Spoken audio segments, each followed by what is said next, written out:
Alright, so in Cartesian, this is the integration we need to do. And this is extremely bad because you have square roots. We do not like square roots. In polar, we have r theta in polar. And now, the circle looks like a rectangle. And so if this is maybe theta, and this is r, this would be theta equals 2 pi, r equals big R. And now the integration becomes the integral of f of r cosine theta, r sine theta, r dr d theta. R goes from 0 to big R, theta goes from 0 to 2 pi. And the advantage of this is now we're integrating over a box. And in fact, we can even switch the r and the theta integration if we want, because it's just a nice rectangular integral. The bounds of integration do not depend on the variable. Here, if I want to switch the x and y integration, I have to recast my bounds of integration. One of the most common mistakes people make is when they have bounds of integration, the outside bound has to just be from number to number. It can't involve the other variable. You've integrated out y. Y is gone after you do this first integral. You have x left. And then when you do this integral, there's no x left and you have a number. It's the area, the volume, whatever quantity. So this is the huge advantage of shifting from Cartesian to polar.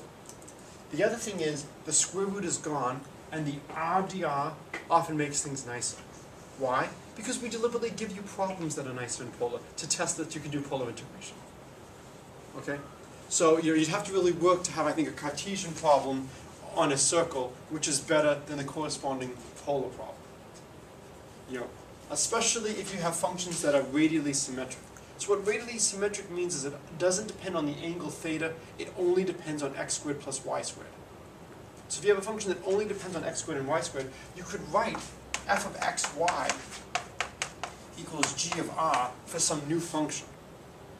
And in a case like that, the integration becomes really nice.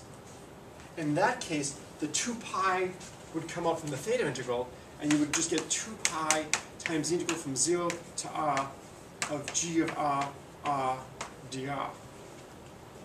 So in these cases, this integration becomes very nice. Okay. Other questions about polar or change of variables? So of course, there's more general transformations than just Cartesian to polar, Cartesian to cylindrical, Cartesian to spherical. These are the big three. And so for this class, we've concentrated on those. You can do other changes. We've done one other one. We did ellipses and ellipsoids, where we sent, x, y to maybe a times x, or x over a, something like that. I think we did a times x, b times y. What that really is doing is that's just stretching or shrinking the coordinate axes. It's not really changing the shape fundamentally. If I stretch the x-axis but leave the y-axis unchanged, I'm just going to get an ellipse. Not a big deal.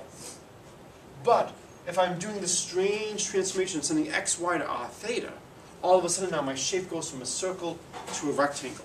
And that's a fundamental change. How many of you have ever heard the phrase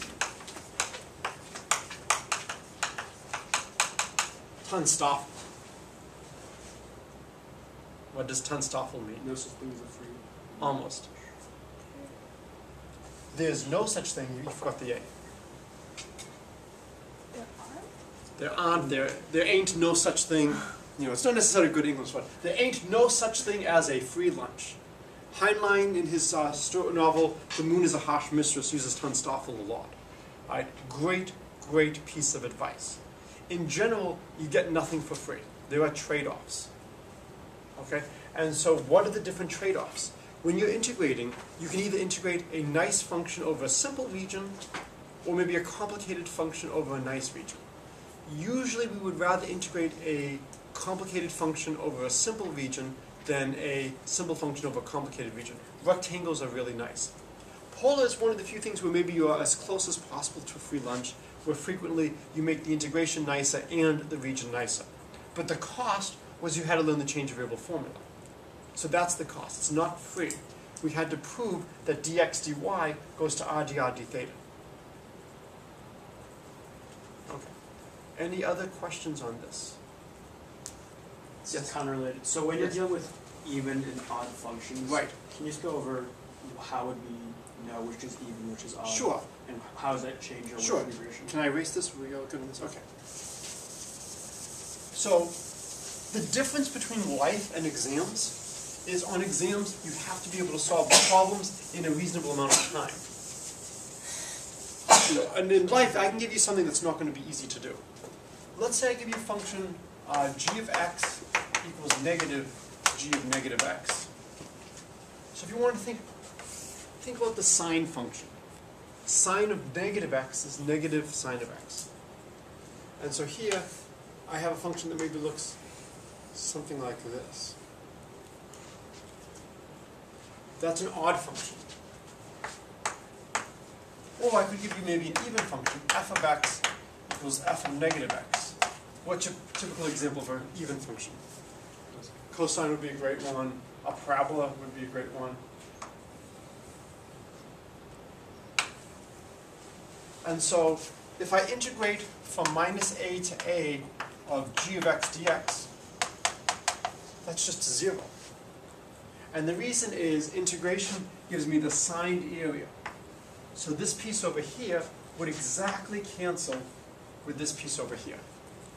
And so here it's counted positively, here it's counted negatively, they cancel. So as long as you integrate an odd function about a symmetric region, it's going to be 0. If instead I were to integrate my even function from minus a to a of f of x dx, it's not going to be 0. The simplification is it's twice the integral from 0 to a of f of x dx. And the reason is now this piece over here is actually the same contribution as this piece over here. So it's very important that you integrate over a symmetric region. What's particularly nice is if I give you a function h of x, I can write it as, let's see if I can do it correctly, h of x plus h of minus x over 2 plus h of x minus h of minus x over 2. So notice the h of minus x and the negative h of minus x cancel. I have hx over 2, hx over 2 is h of x. This is an even function. If you replace x with negative x, you just flip the order of these two pieces. If I replace x with negative x, these two pieces flip, and so this changes by a minus sign. So this is even, and this is odd. You can write any function as the sum of an even part and an odd part. It turns out if you're doing Taylor series about 0, if you have an even function, you're not going to have any coefficients that have an odd power of x. If you have an odd function, you're not going to have any Taylor coefficients that are non-zero, if you expand about 0, that have an even power of x. So that's why sine, when you look at the expansion of sine is x minus x cubed over 3 factorial plus x to the 5th over 5 factorial. There's no even powers of x in the expansion of sine because sine is odd. And as soon as you got an x squared piece, well, that's going to give you something that's even. It's not going to be invariant. So a lot of times you can use this to evaluate integrals in very simply if it's over a fixed region. If I ask you to integrate an arbitrary odd function, that could be hard. But if I give you an odd function from minus a to a, it's always 0. Other questions on even odd functions? Yes? There was the question on the last, on the final take home. Yes? Which is looking at f of x, y, and z at z equals z over x plus the class between z squared. Alright, so what was the function? Z over Yes? x squared plus y squared is z squared, and you asked to convert it into spherical coordinates and then to solve the integral and the function. Okay. To 0. Right. So for instance, if I integrate this over the entire sphere, I have the integral, z over x squared plus y squared plus z squared dx, dy, dz, and now you have to think of the bounds. Okay, the bounds of integration are horrible, right? You don't want to write down the bounds of integration. But if I'm integrating over the whole sphere, let's think about what's going on. Whenever I have a z up here, I have a z down here. The x squared plus y squared plus z squared and the x squared plus y squared plus negative z squared are going to they're going to be the same. One of them is going to get a positive contribution, one of them is going to get a negative contribution. The integral over the entire sphere is just 0. This is an odd function in z, and I'm integrating in a symmetric region about z. So there's a lot of ways you could do it. Probably the simplest is to go dz, dy, dx. X goes from minus r to r, y goes from something to something, z goes from something to something. You could figure out exactly what those somethings are, but all I need to know is that the something here is the negative of the something there. So I have an integral of an odd function over a symmetric region about 0. So the integral has to be 0. The harder part is integrating just over the top. That's where you have to do some work. And so if you want to just integrate over the top, all right, so now we chop off the bottom of the sphere. We now have a hemisphere like this. Now we have to think, what does this function look like in spherical coordinates? Well, the advantage of doing spherical coordinates is the hemisphere is going to look like a box. So we're going to have rho, theta, and phi. Do you remember what the radius was? It a radius 2? Rho was 2. Okay. Rho goes from 0 to 2. What does theta go from? 0 to pi. 0, no. 2 pi. 0 to 2 pi. Theta just spins me around. We go all the way around. Now initially phi would go from 0 all the way down to pi. But what are we going to have phi go to now? Pi over 2. So phi's going to go from 0 to pi over 2. What's x squared plus y squared plus z squared? Rho squared. And so now our function z over x squared plus y squared plus z squared is going to become rho cosine phi over rho squared. And then we're going to multiply by rho squared sine phi d rho d theta d phi. So the rho squared is going to cancel the rho squared here. We'll have a rho d rho integral, that's not bad. We'll have a cosine phi sine phi integral. That's not bad because the derivative of cosine is minus sine, or the derivative of sine is cosine. I think I would rather do the derivative of sine is cosine and integrate and get a sine squared. The theta is just along for the ride. And so it becomes a fairly nice integral. You know, if you remember all the different things, write it down nicely. You've now got 3 Calc 1 integrals. So the difficulty is, you know, figuring out, do I want to change variables? What are the bounds? That's where the Calc 3 is. Then we have to substitute correctly. Whenever you see x squared plus y squared plus z squared, you should be thinking spherical coordinates. X squared plus y squared, you should be thinking polar coordinates. Okay. Other questions about this or spherical?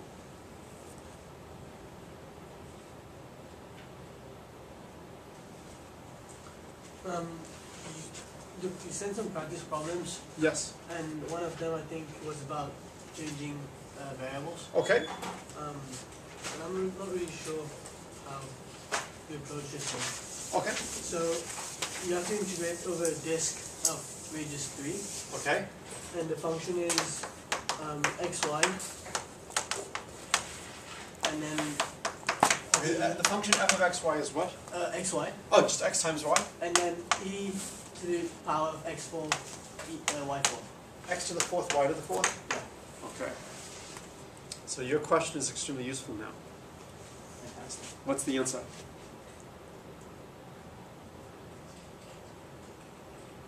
If I'm asking you to do it immediately, there's only one possible 0. answer. It has to be 0. Right? That's the only way. If it's something really long and involved, you're not going to be able to get it immediately. Now, I remember at Yale I was taking a class, and after filling up 2 pages of algebra trying to solve an integral, I wrote, and this was a complex analysis class, there must be a better way of approaching this. And the professor wrote in the margin, it's about time you realize that, Steve. On an exam, there's a limit to how evil I can be. Whether or not I like that limit is another story, but there is a limit to what I can do to you. This is a nightmarish integral. X to the 4th, y to the 4th, as the argument of the exponential. If I want to integrate with respect to x first, what would I need? X cubed. I would need x cubed, y to the 4th. I don't have that.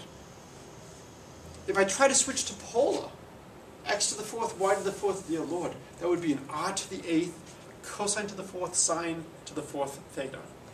That would be 1 over 2 to the fourth, sine of 2 theta to the fourth. It's going to be a nightmare. I'm going to have thetas up inside the exponential. This is horrible. Right? There is no way, if I try to do this Cartesian, if I try to do this polar, both ways fail. But what kind of function is this? Odd. So if I look at f of x negative y, this is negative f of x negative y. It's an odd function in y. It's also an odd function in x. So when you do the integration, you're just going to get 0. If the integral is too difficult, it means that there should be a trick to evaluate it. And again, this is where it's nice to be able to plot the function and visualize a little bit as to what's going on. This is a tough function to look at. Level sets, could come in useful for something like this. Look at the places where it's constant. Look at what's going on when x and y are both positive, x and y are both negative. Okay, those would reinforce. X and y, one positive, one negative, both positive. Ooh, the opposite now. And you can start to see some cancellation. So here, if I integrate, x goes from minus 3 to 3, y goes from minus the square root of 9 minus x squared to the square root of 9 minus x squared, x, y, e to the x to the fourth, y to the fourth, dy dx. The y integral is just 0. And it's because I have this y over here. E to the y, x to the fourth, y to the fourth. This is an even function. What is an odd function times an even function? Odd. What's an even function times even? Okay, odd times odd. Even. It's a lot like addition. Odd plus odd is even. Even plus odd is odd. It's the same thing here, but now it's for multiplication. If you take the product of two odd functions, you get an even function. The product of two even functions is an even function, and even times an odd is an odd. So the integral here would just be 0. Okay. Other questions? Yes? There's this question on the homework. Okay. It's like there's a function and then it was find finite b such that the absolute value of the derivative of the function Is it most b? is Okay. for all x in a bound. Okay, so what's the function? F of x, y? It's x. I'm sorry, f of x? Yeah, it's x cubed minus 4x squared plus cosine of 2x cubed plus sine of x. Is the sign inside the cosine? No, sorry. Plus the sine. Sine of x plus 1701. Okay. So we just want to find, do I give you a range for x? Yeah, 2 to 3. 2 less than equal to x less than equal to 3. So I just need a bound for this function. So this is one of the places where pure math is wonderful. For many problems, you don't care what the bound is, you just care that it's bounded. If you are going to an elevator in a building, do you care that there's a weight limit, or do you care what that weight limit is? What that weight limit is. If you're driving over a bridge, do you care that there's a weight limit, or do you care what that weight is? In many things in life, you need to know what that limit is, so that you don't break it. For a lot of things in math, we just need to know that it's bounded. If it's bounded, I can break things up, and if I divide into enough pieces, my function can't change too much. Alright, so now we need to bound f prime. Alright, so f prime of x would be 3x squared minus 8x.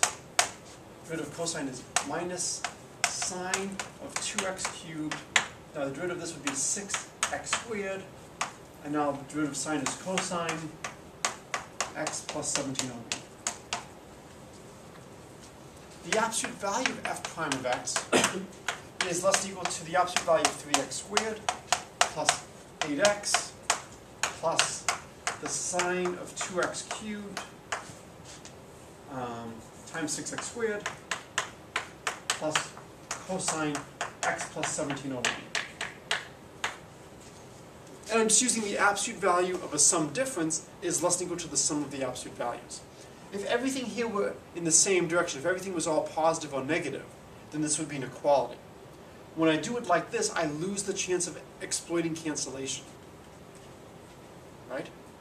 So for instance, the 8x and the 3x squared, they're in opposite directions. Because I know x is between 2 and 3, these are both positive quantities. I'm increasing my bound. Right now, I don't care what the bound is, I just care that a bound exists. What's the largest 3x squared could be? 27. Right? What's the largest 8x could be? 24. What's the largest the sine of 2x cubed times 6x squared could be?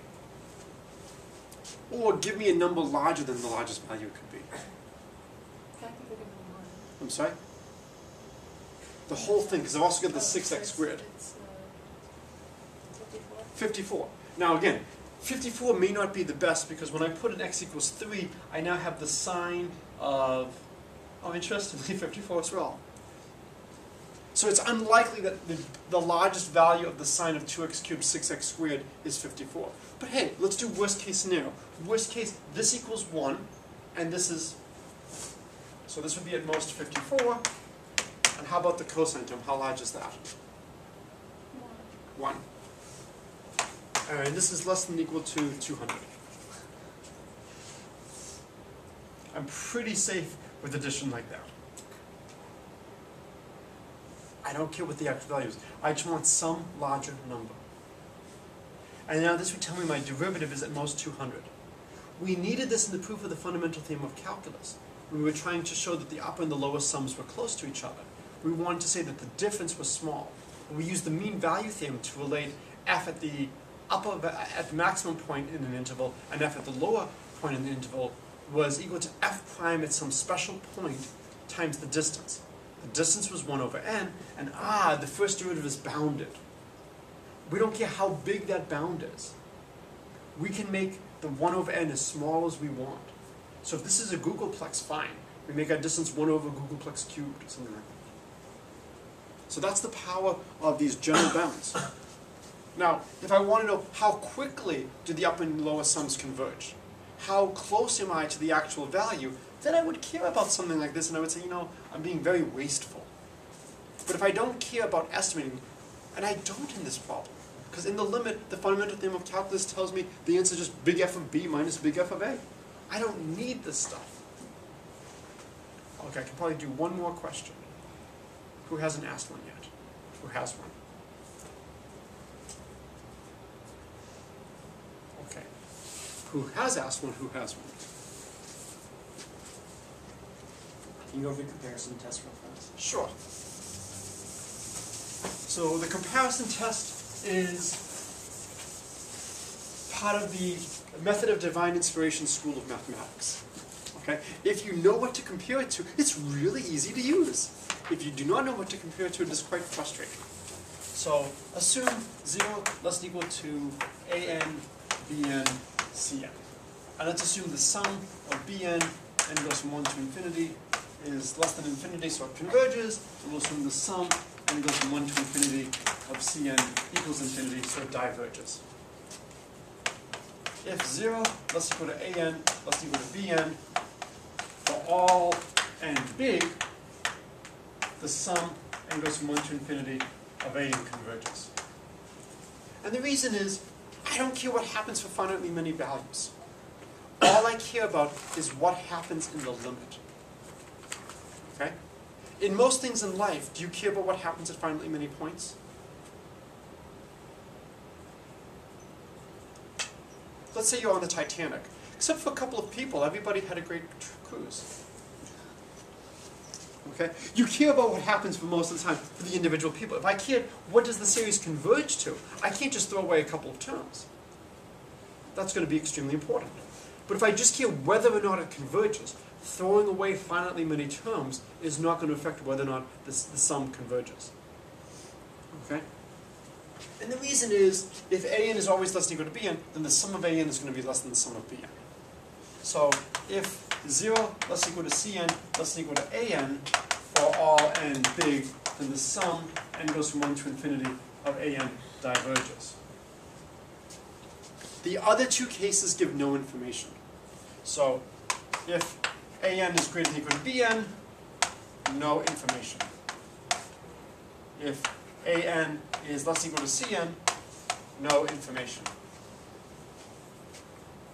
Which makes sense. You know, I'm less term by term than something that sums to infinity, so the sum of an is at most infinity. Wow, that's really useful. A sum of non-negative numbers is at most plus infinity. And if I say an is greater than or equal to bn, I tell you the sum of an is at most, is at least a finite number. Wow, the sum is at least finite. Yeah. These are useless things. So in order to be useful, you have to find good comparisons. And that's the difficulty. The more math you know, the easier things become. So for example, if I give you, n factorial over n factorial, let's say n halves factorial n factorial squared.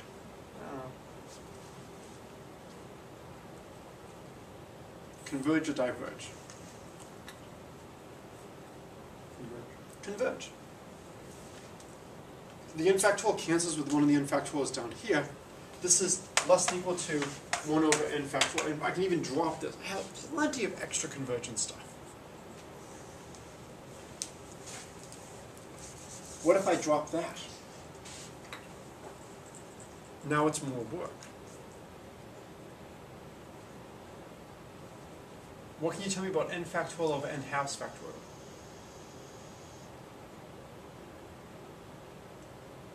Converge or diverge?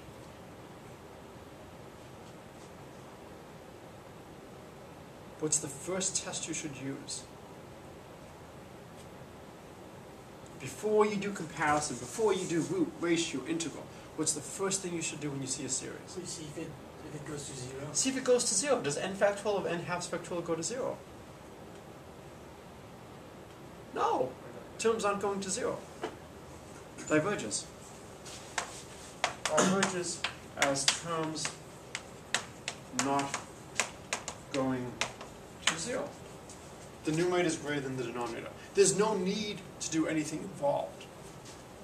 If I give you n to the 4th over n cubed, 2 to the n, we can't immediately do a comparison test. I can do some cancellation with the n to the 4th and n cubed. And I'll have n over 2 to the n. N over 2 to the n, the numerator is going, the denominator is going. I have to figure out which is going faster. That would be some work.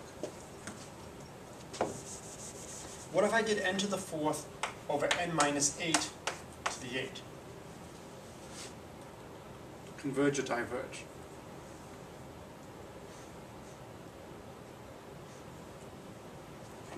Converge. For large values of n, the denominator is essentially n to the 8. The numerator is going to be n to the 4th. So the question is just how would you formally do this? This would be less than or equal to, for large n to the 4th over, say, n halves to the 8, if n is big. And the reason is, once n is bigger than 16, n minus 8 is at least n halves. So this denominator is going to be at least n halves. So we couldn't say for the example you just erased that an exponential function grows faster than a non-exponential function. I mean, if you've isolated that out as a result, you can. It's better to just go through the ratio test. Just in case you make an exam, mistake on an exam, show your work, you can get partial credit. So here, the question is just what's the best way to handle it? This is looking like n to the 8th, this is looking like n to the 4th, this looks like 1 over n to the 4th. It should converge comparison test. It's a 1 over n to the p where p equals 4, p is greater than 1, it converges. But I just have to do it carefully. If I had the plus 8, it would be very easy. If I had plus 8, we'll just drop the 8. The minus 8 makes it a bit of a pain. But for large values, it's not going to be huge. Any other questions about the comparison test? And I think I heard somebody's phone. There will be an exam on Wednesday. So the exam problem is due tomorrow at 9:30. At 9:30.